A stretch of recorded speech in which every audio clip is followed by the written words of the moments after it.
You're listening to Politics, a Harry Potter reread podcast focusing on politics in the wizarding world. I'm Adri, your very pregnant host and recovering English major. I'm Helene, your co-host, producer, and somehow weirdly optimistic for 2022. More personally than globally. Like, as a nation, I'm not super optimistic, but like personally, I'm pretty optimistic for 2022.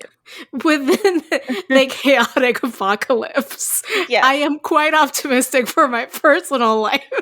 Yeah, I mean, sounds like a mood. Yeah, like, I don't know. Personally, my 2021 wasn't too bad. I got like an amazing job. Like, I got to go a lot of places because I was vaccinated and boosted and stayed safe and like got to do things that I like didn't get to do in 2020 because 2020 was a shithole. And yeah, so I mean, I really only think things can kind of like go up for me on my own personal level, but I'm not saying that the world is like super good and great, but it's better than it was in 2020 at least. Again, amidst a chaotic and terrible world, we remain optimistic about our personal lives. Yeah, I mean, you're gonna have a human in 2022. I'm going to be adding a human to our cohort here at Casa Wilson. We are very excited. The dogs, not sure if they're excited about this new human, but we'll see what happens. I'm sure they will get along swimmingly. One can only hope, because if not, I don't know what I'm going to do. Well, they'll have to, because there's no other option. There's no other option. It's either you get along or this is your trauma for life. I don't care. Like, yeah, not getting rid of one of the others. So we're going to have to all just muddle through somehow. Like you told me earlier, I'll be just, helping pay a therapist a living wage. And I just feel like really good about how I can contribute to the world economy. Yeah, you're going to be insuring a therapist salary in the future, as is every single parent in the whole world. I'm sorry, it doesn't matter how good of a parent you are, your child is probably going to need therapy at some point in their life. It's not always going to be your fault, but it's just the reality of the world, okay? Everybody needs to go to therapy. It's just like you have a human, that human's going to need therapy. That's it. I mean, yeah, everybody needs therapy. Even the most well-adjusted people. How do you think they stay well-adjusted? Therapy. Even the people who think they're well-adjusted and don't go to therapy, those are the ones that need it the most. Oh, totally. Speaking as a formerly supposedly well-adjusted person who definitely needed therapy. All right. We are recording this in 2021, but it will be published in early 2022. What? So I guess Happy New Year's to everyone. Oh my gosh. Today, we will be discussing Chapter 20, Lord Voldemort's Request of Harry Potter and the Half-Blood Prince. Yeah, this is the one where lots of things happen. Okay, so this is the one where Ron and Harry are released from the hospital wing to find a newly happy Hermione, but unfortunately a newly disgruntled Lavender. A freshly recovered Harry perks up at the news that Dean and Ginny are fighting, while Hermione starts to piece together what's going on. Why is he so interested? She's smart. She'll figure it out. Later that night, Harry attends his next private lesson with Dumbledore, where he has to report he's made no progress on obtaining Slughorn's Horcrux memory, much to Dumbledore's dismay. They then watch two more memories. I say watch as if like they like put it on the television, but they jump into the Pensieve and experience two more memories. One featuring Hepzibah Smith and her Hogwarts Founder collectibles, her Hogwarts Founder collection, basically. And the other is revealing the discussion that Dumbledore had with Voldemort when denying his request to teach at Hogwarts. Okay, so a few things. One, I love how not subtle Harry was trying to like get information out of Hermione. Pretty sure Hermione has it figured out by now. Like, come on. I'm a little surprised she hadn't figured it out before. She's really, I mean, not only is she like actually like super book smart intelligent, but she's very emotionally intelligent too. So it's not like she would have figured. I feel like she would have caught on to that a lot earlier. And also, I love how you say they watch memories. Like, Yeah. I'm thinking like Dumbledore and fuzzy socks next to Harry, like just eating popcorn. Like, Yeah, love it. let's pop on the boob tube and get our popcorn and put our feet up and watch some Or memes. like, have you watched like Mystery Science Theater 3000 or whatever, where they No. like, so it's like the silhouettes of Harry and Dumbledore and like an audience as like the memory like goes by, plays, and they're like talking shit about it. Yeah, that's what I Yes. want. Yeah. Yeah, I wrote the summary last night, and I didn't realize until I was reading it on the podcast that sounded weird. So, for all those No, writers out there, so maybe try reading what you're writing out loud, because some stuff like that will jump out at you. yeah, no, that is actually a great writing tip though, Yeah, because I usually when I need to do like my most intense revisions, I'll like find a quiet place because I'm very bashful when I'm reading out what I'm writing, right. and just read it out loud to myself and then be like, yeah, that needs to change. Why did I even think like that made sense? Like all those things.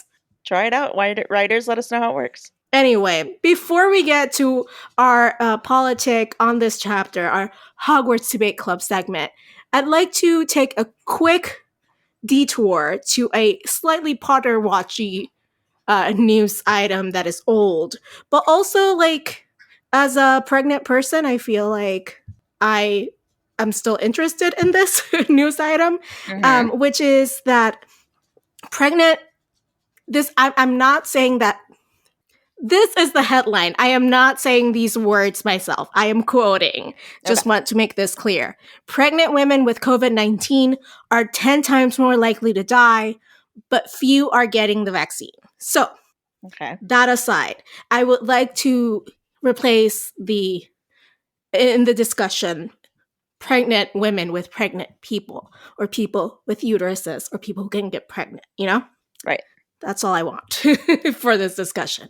So, the broader story of this is that in a study conducted in hospitals, it showed that infected patients, or pregnant people, were 40% more likely to deliver prematurely and were admitted into hospital intensive care units at a rate 6 times higher than non-infected pregnant people.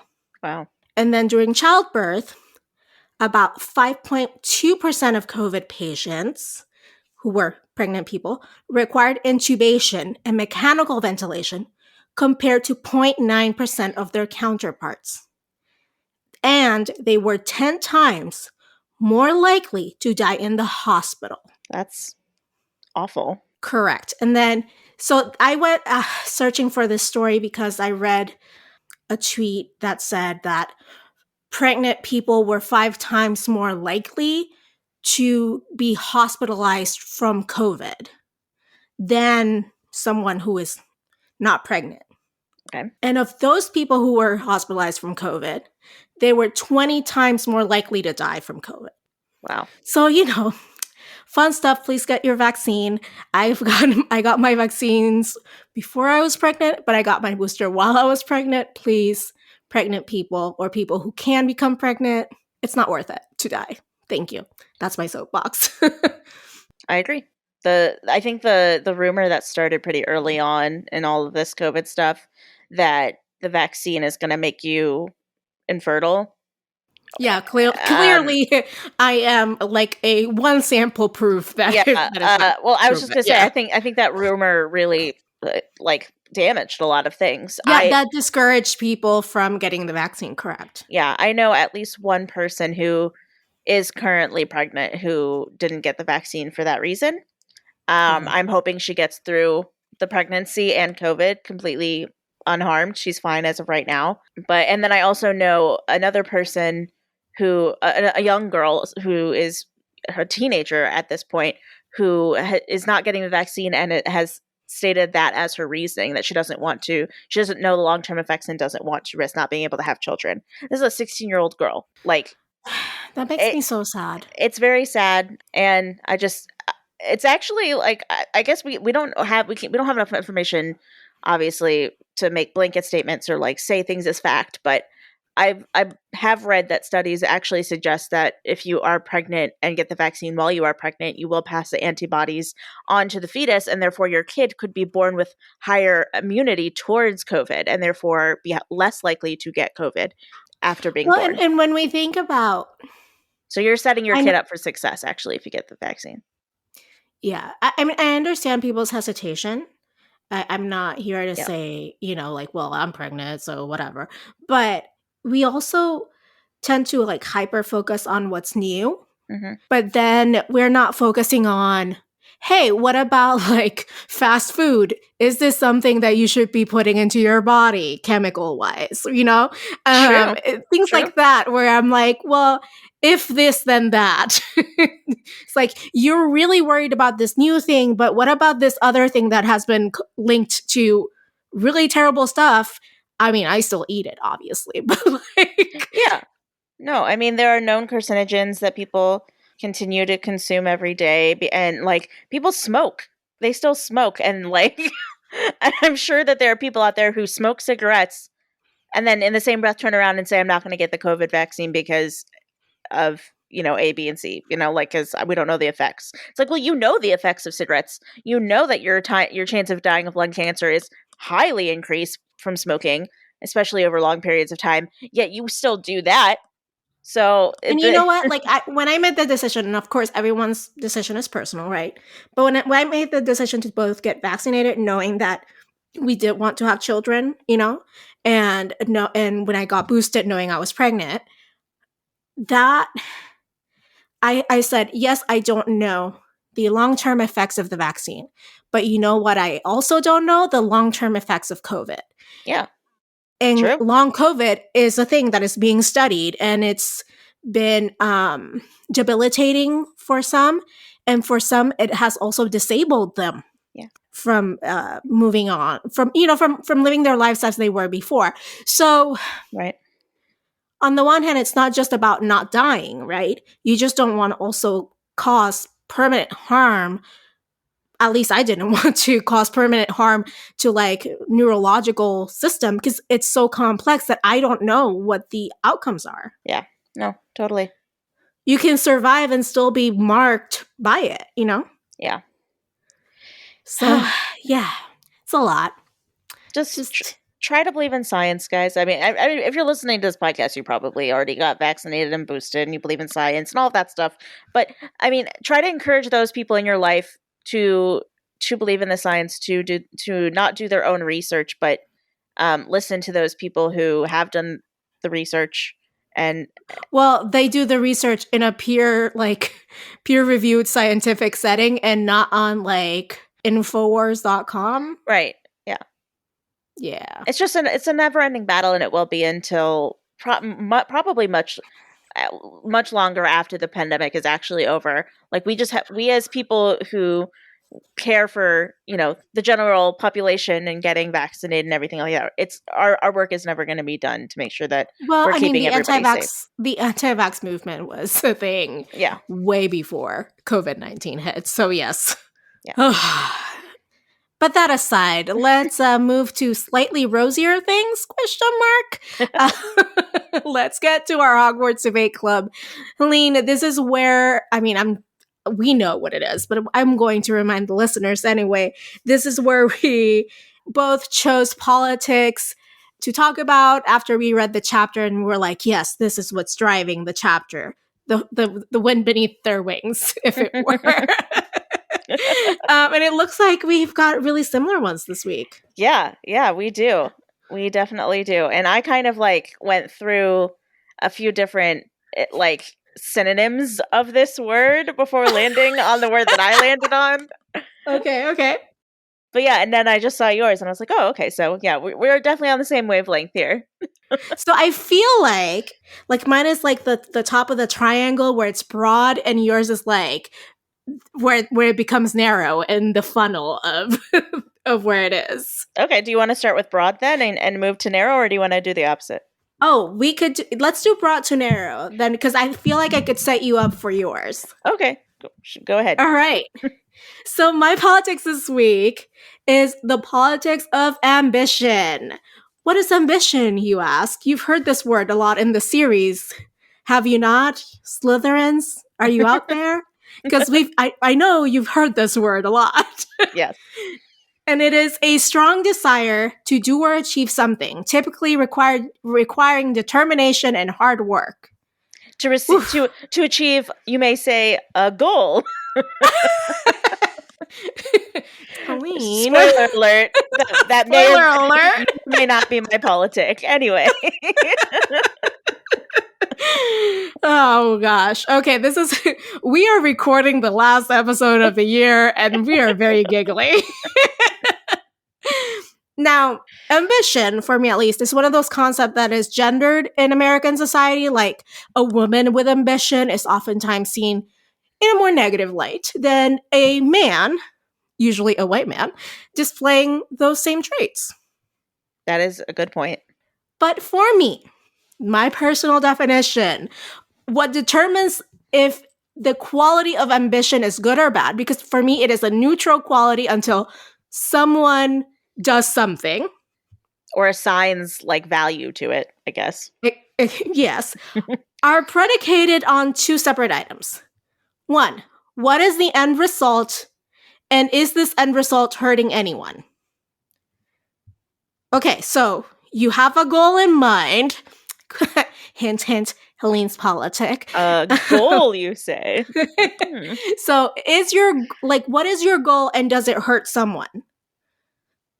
You know, so like if your goal is to like amass all the riches in the world, therefore making everyone else poorer by comparison and making them suffer, maybe your ambition, not a good one. Yeah. And I wonder if it would be also like interesting, or if it would be valid to also add in there, like, not only is it hurting anyone, but who is it benefiting to? Because there's selfish and selfless ambition too. I like that. That is very Hufflepuff of you, and I love you for it. Thank you. I try. All right. And what means does the person deploy in order to get to the end result or, goal? Are they willing to destroy or hurt anyone who stands in their way? Are they ruthless in their quest, or are they bound by some code of morality, even if it delays getting to that goal? Okay. Yeah. So, your journey. I'm just like, now I'm like, okay, so like, because it's weird, because there's all these different types of combinations of things you could do. Like, it could be a goal that has a moral, or like that does a moral good, but then if you go about it in your path to go to it and hurt people along the way in order to get to it, is your ambition good, quote unquote? Right. Like, if you look at, like, I don't know, say Dumbledore, his goal is to defeat Voldemort. And is he hurting people in the process? Yes, he ends up having Harry has to die. But then the question becomes, and he knows this. He knows Harry has to die, and he's like willing to like let that happen. But then the question becomes, like, is he doing this for himself, or is he doing this for the good of all wizards? And that, like, does that alter the perception of the ambition? Well, I want to think about it as like a percentage wise, right? Like, is it like just because you do something quote unquote wrong in the journey does not mean that your end result is bad or that your ambition is bad. Mm-hmm. But like, there are also like really good charitable goals, let's say. But if you go about achieving them in a way that destroys people's lives or certain people's lives, then was it worth it to get there? Like, is there a net good, or are you just creating more negativity than good? So like, what is in the balance? Yeah. It's a good philosophical question, I feel like. So when we talk about ambition in this chapter, the main focus for me is like Tom Riddle and his ambition that we see in memories. But if we step back a little bit, we can also see that Dumbledore's collection of memories connected to Voldemort are indicators of his own ambition to vanquish the Dark Lord from society at large. And in fact, Dumbledore kind of scolds Harry for not deploying all the tools in his toolbox to get that memory from Professor Slughorn, i.e., Harry, you're not being ambitious enough. Yeah. So that's the main thing that I saw in the chapter. But don't keep me waiting. Let's talk about the politics of goals, Helene. Okay, yeah. So obviously mine was goals. And I picked this politic for all the reasons that Adri picked ambition, but also just like some specific examples that jumped out at me while I was reading the chapter. So everyone in this chapter, obviously, well, almost everyone, I would say, has goals that they're striving to achieve, and whether they're obvious or not. The one exception maybe being Hermione, but we'll get to that. Okay. So Harry has multiple goals in this chapter. He has a goal. For his goal for asking Hermione about Ginny and Dean's fight is obviously to find out if they're still together, because he has feelings for Ginny and he wants her to be single. So he's working towards that goal by getting information from Hermione on that front. Ron, at some point in the chapter, Ron ends up sitting silently with Lavender at lunch, even though they had obviously just fought, and she's mad at him, and he has to have a goal for that. Why would he be doing that? Obviously, it's not a fun thing to do, and so I mean, I'm speculating because it's not in the text, but I'm speculating his goal for doing that, for sitting silently at lunch with her, even though they are fighting, is probably to avoid further confrontation, maybe even salvage the relationship, because the relationship means that he gets to keep kissing her and like having this Some kind of social status, maybe. Yeah, social status, like just the fact that he gets to still be in a relationship and have people look at him differently for that. I don't know. Why does Ron do anything? Who knows? Do you hear that, Ginny? He has a girlfriend. I know, right? He's just doing it all to just like show up Ginny.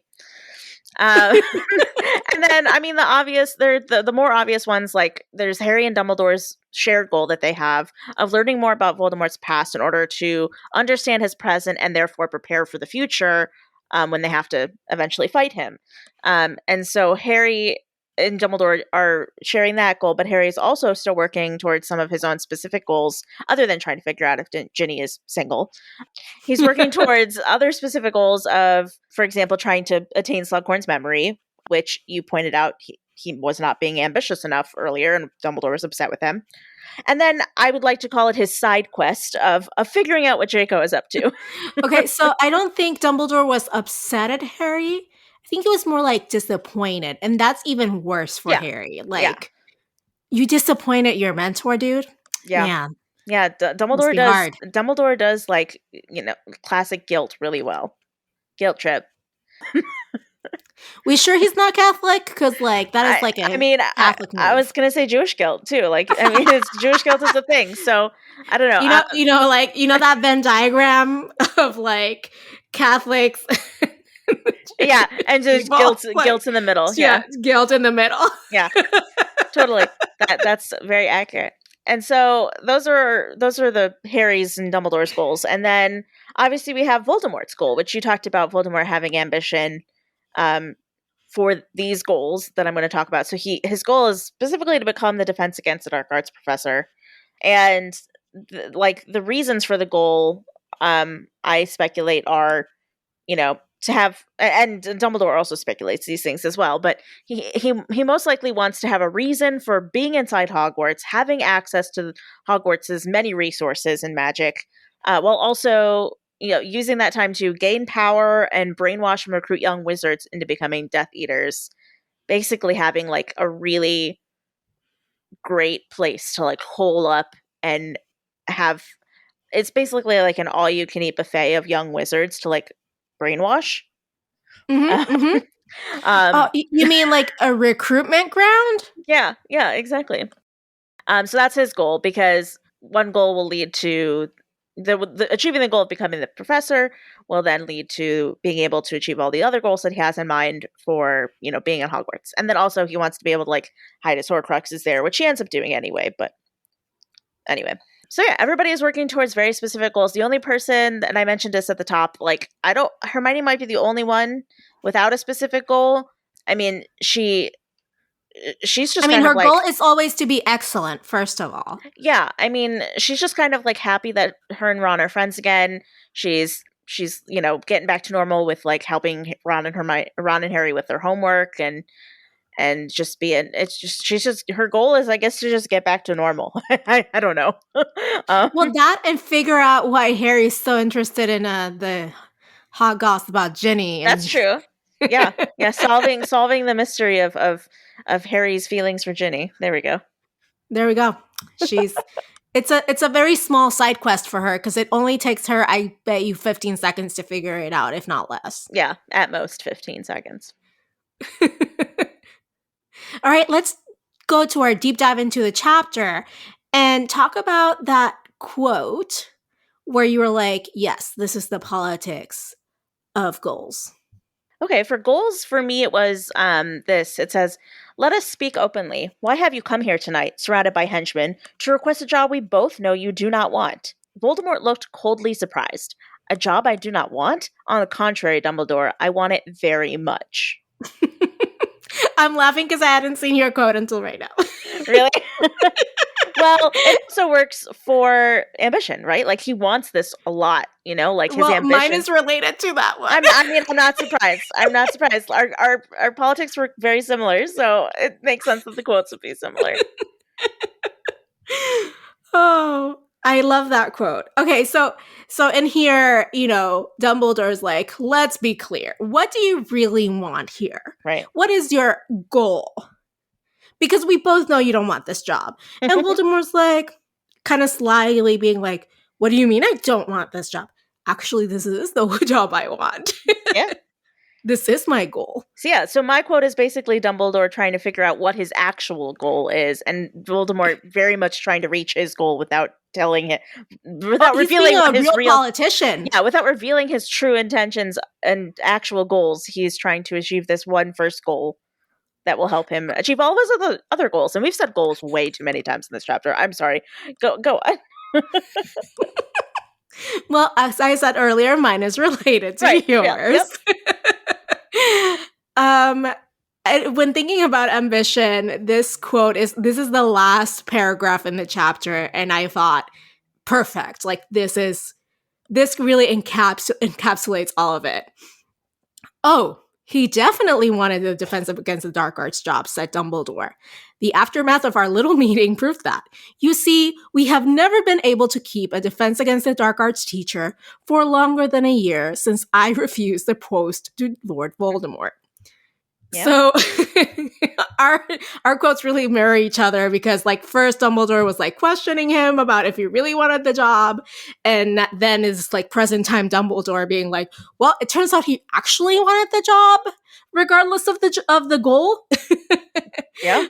Because he really truly cursed this posting. We haven't been able to keep a teacher more than 1 year. And like that shows incredible ambition to be like, hold on to this grudge enough so that you are basically cursing the posting. Yeah. My question is like, what was he hoping to achieve by doing this? Because like, did he hope that eventually Dumbledore would run out of people to ask to be the Defense Against the Dark Arts professor? And he'd call up Voldemort and be like, hey, do you want to do it? We don't have anybody this year.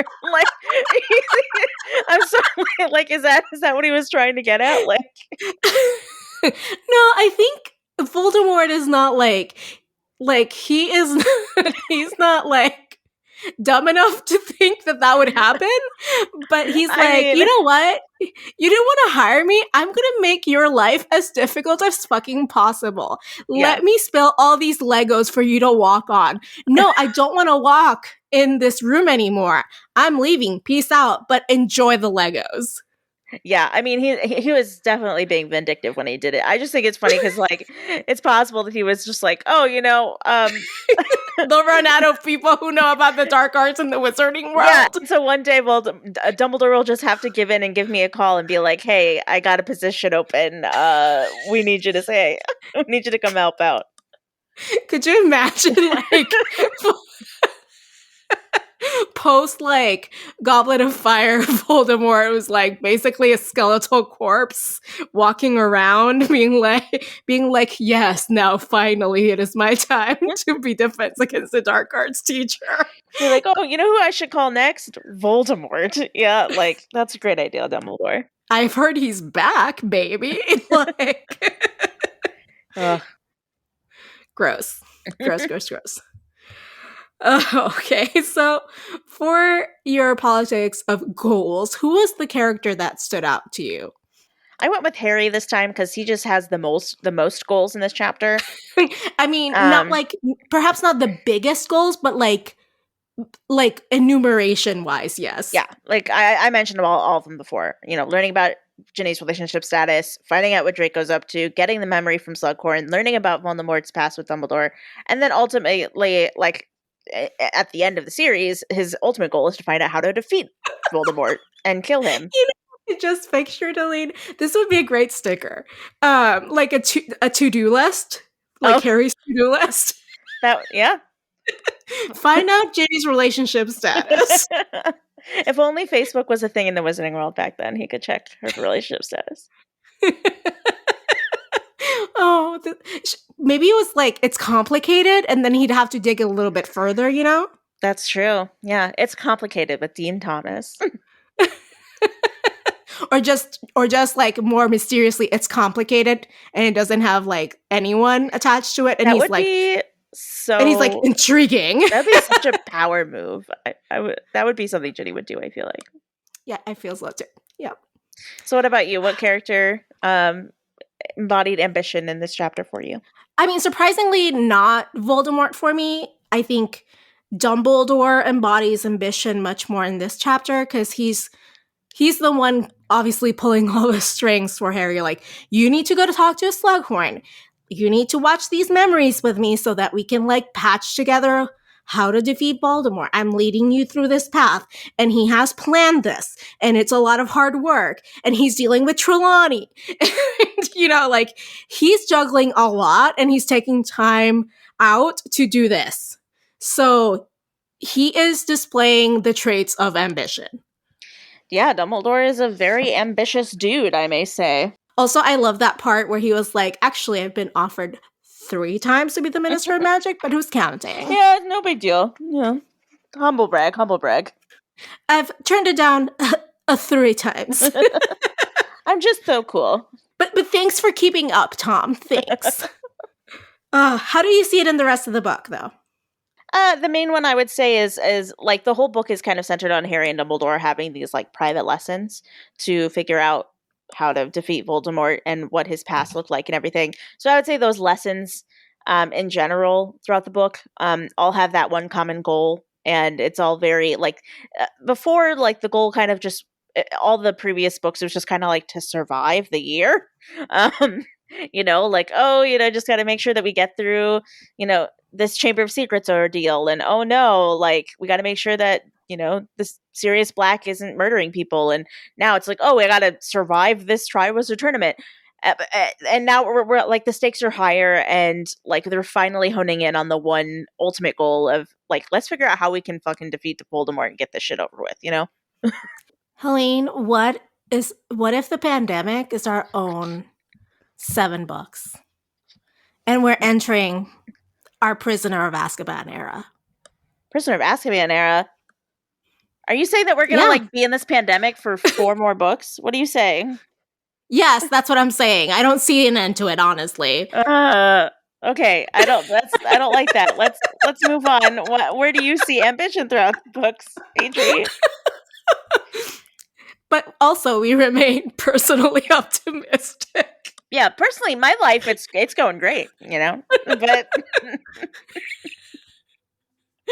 oh, okay. Well, for me, Harry's obsession with figuring out what Malfoy is up to is its own form of ambition. Yeah, that mirrors Dumbledore's ambition with finding out as much as he can about Lord Voldemort so he can teach Harry how to vanquish him.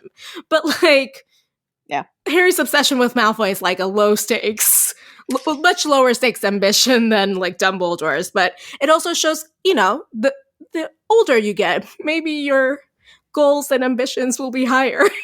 Yeah. Well, I mean, like, technically, Draco is like actually working towards killing Dumbledore, so it might not be super low ambition, super low stakes because, yeah, Oh like, no low stakes, but lower yeah, stakes yeah, than the one dark wizard who wants to vanquish like whatever. yeah, yeah. Well, having dropped that wonderful bit of knowledge to Helene, and she made me continue on like nothing happened about the panini being long and disgusting. Let's go on to Dementors and Chocolate, where we talk about the things that we hated and we liked in this chapter. Helene, what was your Ted Cruz Dementor for this chapter? So mine was Ron, not surprisingly, I guess, um, calling Luna insane in the same breath as complimenting her. Just like throwing that out Gross. there. Gross. I did pull it up the quote here just because I wanted, in case, like, it's a throwaway line, so a lot of people who maybe haven't reread the chapter recently, or even if you had, like, it's possible that you could have forgotten the line. So I'm just going to read it real quick. It says, "You know, she's grown on me, Luna," he said as they set off again for the Great Hall. "I know she's insane, but it's in a good—" and then he gets interrupted by Lavender. So he was going to say good way, but he gets interrupted. Just like throwing, oh, like, she's grown on me, even though she's insane. Like, she's insane in a good way. It's like, let's not call our friends insane. Let's not. Let's. I mean, she can be quirky. She can be, I don't know, like odd. And I just don't think that they're like close enough for it to be like, for him to really be saying it with love, Oh no, of course not. Yeah, no. It's So also the intent. it's totally an insult. Even though, like, yeah, she's grown on him, doesn't mean that he respects her enough to not call her insane and like not be like not have meaning behind it. That's bad. So And we see that a lot with Luna, not just with Ron, but like with a lot of characters like Hermione, even sometimes, right? Harry and Ginny are the only two for me that don't treat her in a kind of derogatory way. yeah, So I don't think that Harry really ever once calls her insane or even loony. If he does call her loony, he like genuinely feels bad about it correct. afterwards. Like, yeah, I think that you're right. Those are the two people who actually really care enough about her to not use those words around her or about her. So, Well, mine was the girl on girl hate with like Lavender yeah. really showing that she was jealous of Hermione and being spiteful about it. Like, Yeah, why are you why? with her? Like, she's my Why friend. do we need this? Yeah, that was stupid. Her just being mad at Ron for hanging out with his friend, someone who it has been established over the last 6 years as one of his best friends that he spends almost every waking moment with, along with Harry. Like, the last 6 years, he has always hung out with Hermione. Also, Why the is it reason he hasn't flunked out of Hogwarts, right? Lavender. Like, I'm sure every single time she's ever seen Ron, like, except when he's out on the Quidditch pitch playing a match, like, he has been right next to Hermione the entire time she's known him. So, like, why is it bad all of a sudden? It just makes me mad. That like she even makes it a big deal that this is something that they're talking about in the books. Like, this is something that in real life I don't think would have actually been an issue. Yep. Agreed. Okay. So, let's talk about the things we liked because Yeah. why not? Yes. We've already dunked on the things we hated. So, what was your chocolate? Mine is a quote again. So let me read yours the quote. So this one's a little bit longer, so I didn't write it all out. "I see," said Dumbledore, eventually, peering at Harry over the top of his half-moon spectacles and giving Harry the usual sensation that he was being x-rayed. "And you feel that you have exerted your very best efforts in this matter, do you? That you have exercised all of your considerable ingenuity? That you have left no depth of cunning unplumbed in your quest to retrieve the memory?" That's it. I just love how he's like so extra about it. He's like, you have exerted your very best efforts. You have exercised all of your considerable ingenuity. You have left no depth of cunning unplumbed in your quest to retrieve. It's just like, So extra. It just made me giggle. Again, Gryffindors are nothing if not extra. Like he And couldn't this just is say what I like he couldn't have just said like, okay, you tried your best. Okay, cool. Like, Okay, but again, he is a Gryffindor, no, therefore extra. yeah, he's so We know extra. this. Yeah. So my chocolate is the fact that Dumbledore is an extra bitch. I love it. Actually, my chocolate is a little bit like that too. Oh, great. I love it. What is it? So on this listeners, I don't look at her notes when I'm making mine. Like I try not to because if not, you wouldn't get like these like genuine moments of like laughter from me in the podcast. But okay, so my moment of chocolate and extraness is that I love that Dumbledore showed Tom that he wasn't like an old fool and that he was up to date on all the hot goss. Then if I were to go to the Hog's Head tonight, I would not find a group of them, not Rosier, Mulciber, Dollhoff, awaiting your return. Devoted friends indeed, to travel this far with you on a snowy night, merely to wish you luck as you attempted to secure a teaching post. Yeah. Bitch! And then later, and like Voldemort's like, oh, like, like, what are you spying on me? And he's like, no, I'm just like really close with the barman. It's like, first of all, Yeah, he's like, nice little nod to the fact that that's his brother. Aberforth is the barman at the Hog's Head, but yeah, he's just like, yeah, no, I just know the hot goss because like I'm buddies with the barman. I'm sorry, Tom. I actually have friends who tell me all the hot goss. Like, don't even. Yeah, This is like a great housewives moment, is what I'm saying. And I'm here for it. I'm sure you are. Also, as a Gryffindor, I'm also here for it. But I am also here for our patrons, Yeah. you know? Because they keep the show going and they keep all the hot goss flowing. And in return, we give them like super bonus special content. So if you would like to join this exclusive club of hot goss, you can hop on over to patreon.com/occupolitics. For $2 a month on patreon.com, you're going to get access to bonus content for every episode. And then $5 and $10 a month tiers get you physical rewards as well as the digital bonus content that you'll get at the $2 a month tier.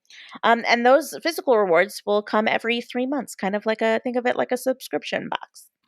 And as I said earlier, we have like super hot goss edition today. We will be talking about what if Lavender was gender flipped on an ongoing series, The Girl Who Lived. Yes, this one is.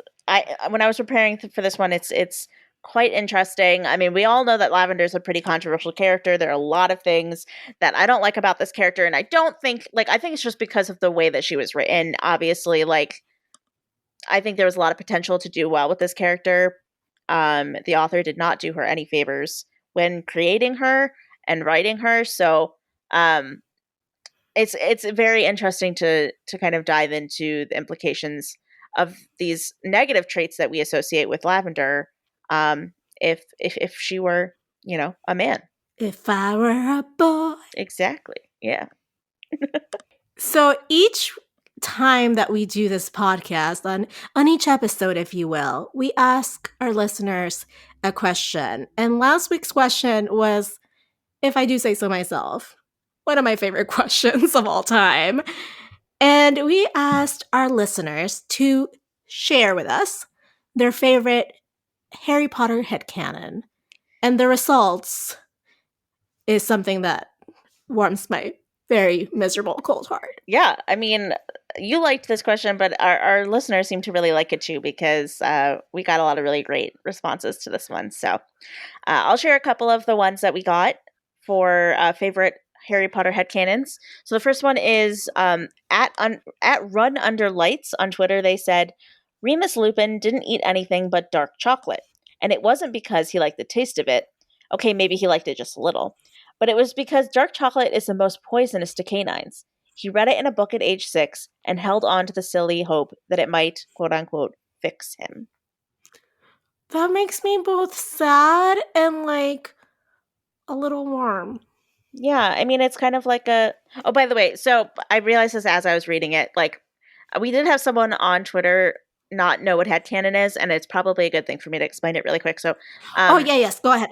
headcanon is an idea or concept or belief that you as the reader make up to kind of fill in the gaps of the story that where something isn't explicitly written in the text.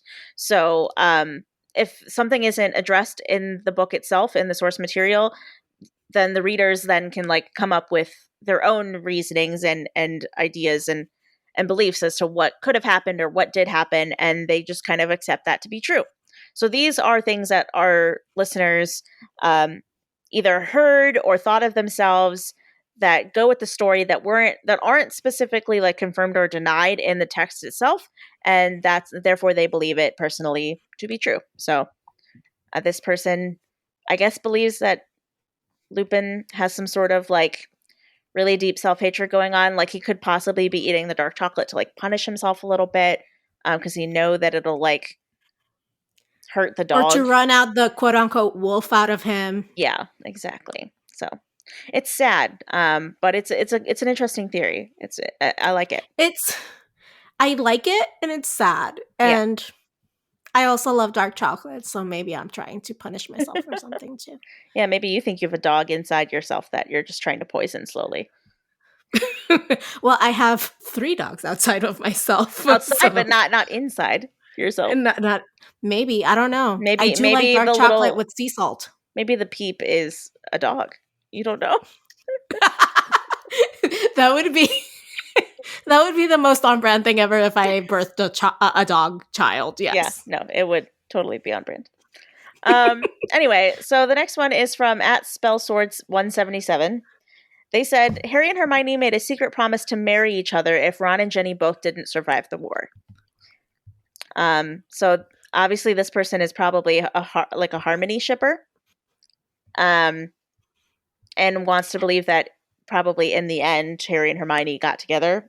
Well, the thing is that for that to work, both Ron and Ginny would have had to die in the war, which makes me very sad. Yeah. But then I started thinking about but what about if only one of them died, so they still gonna get together? Thruple. Ew. Okay. Okay. Anyway. So the next one is from Jamie McDonald on Twitter. She said, or Jame McDonald, they said, I choose to have the Harry Potter world begin with film 3 because it's only because they improved the location of Hogwarts and had a much better Dumbledore that was introduced. So in the film worlds, I guess they decided that the first 2 movies, films 1 and 2, did exist. not happen. I respect your decision, but I am a Richard Harris Dumbledore fan all the way, so no thank you. I will not be accepting this headcanon.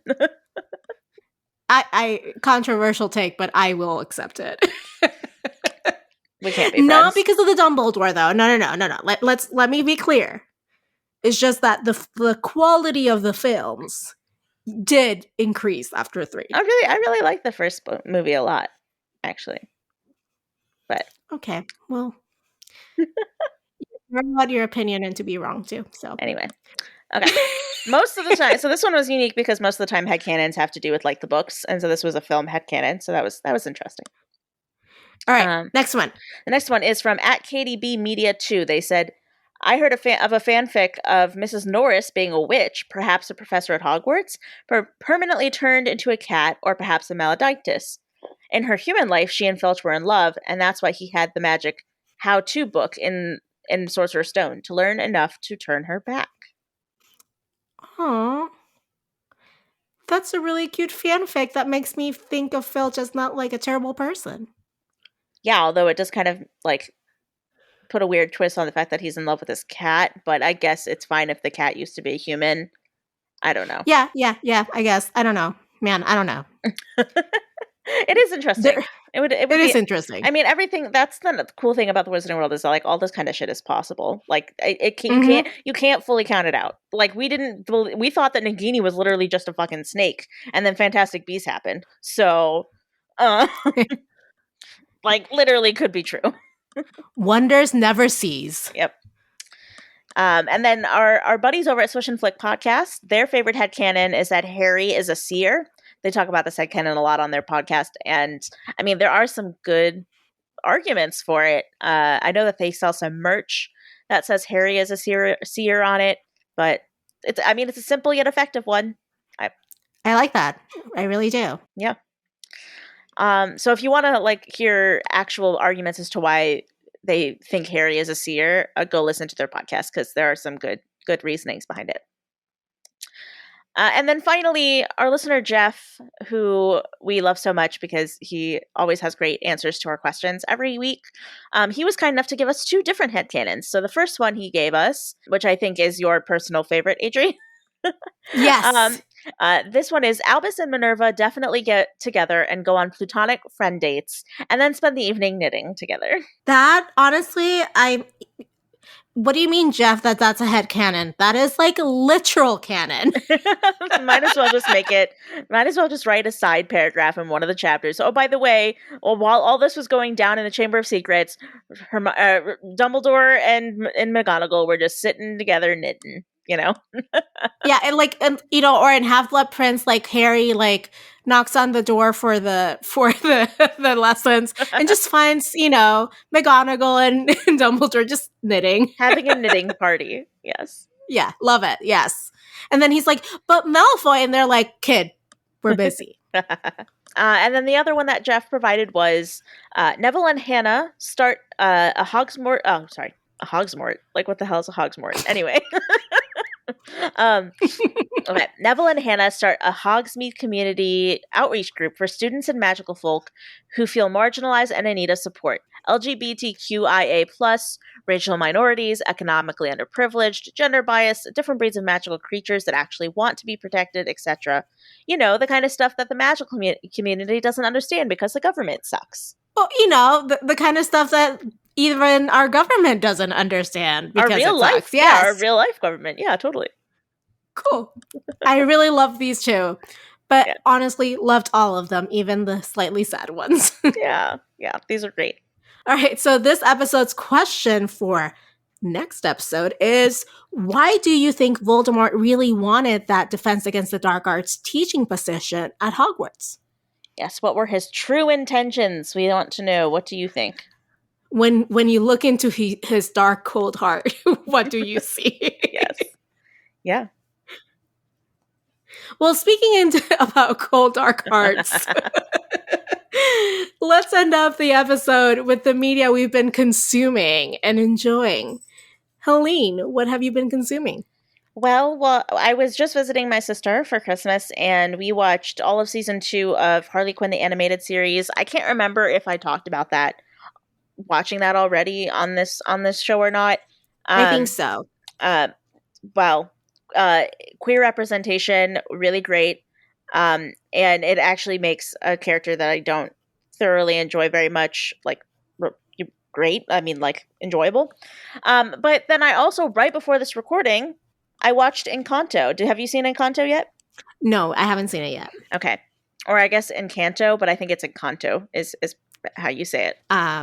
Technically it's Encanto, so yeah. Encanto, okay. Mm-hmm. Yeah, I just watched it on Disney Plus this afternoon, and it's great. I mean, you can definitely tell the songs were written by Lin-Manuel Miranda. He has his own little spice in there.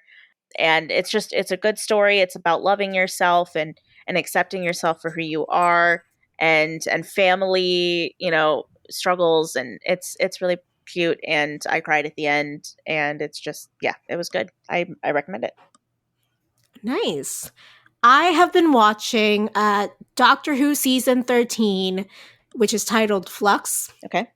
It is only 6 episodes long. It is Jodie Foster's last season as the Doctor. Okay.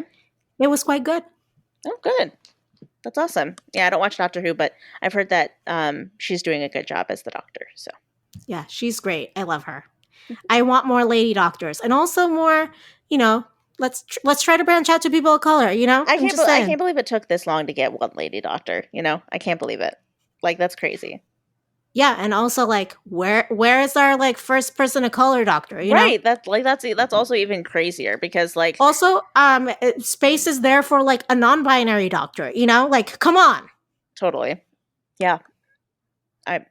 yeah, there's so much that they could do with it. I hope It's a space alien. You can literally make it whatever you want. It's fantasy. Like, you do whatever the hell you want. It's not like there's no rules that you have to abide. Like, it doesn't have to be a biological There's male. like a joke. Like the joke always with the doctor is that, it has never been a ginger.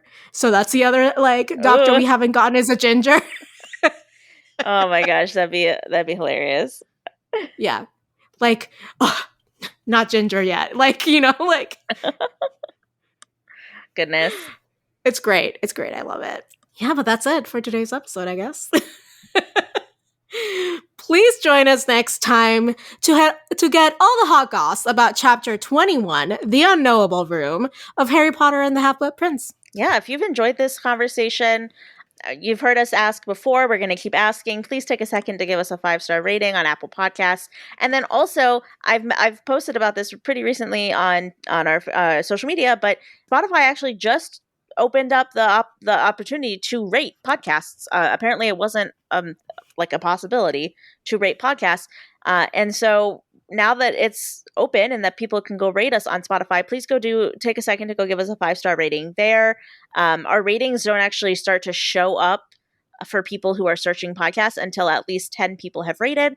So I know a couple of people have reached out to me and let me know that they have submitted the ratings. And so we're working there. But last I checked, I don't think we'd reached 10 yet. So if you want to help us reach that goal and, make it so that our rating shows up to new listeners, that'll really greatly help us on that platform. And we would really Please don't make me make Spotify accounts for my dogs. Yeah, please. Yeah, don't make us do that. We already know that there are people out there who would love to go and help us out do this. So please, it takes like a second of your time, especially if you already have a Spotify account. We would really appreciate it. If you're listening to us right now on Spotify, literally all you have to do is open your phone and hit a button. Like, super easy. Yeah. Thank you so much in advance. Yes. We love you. Until then, politics managed.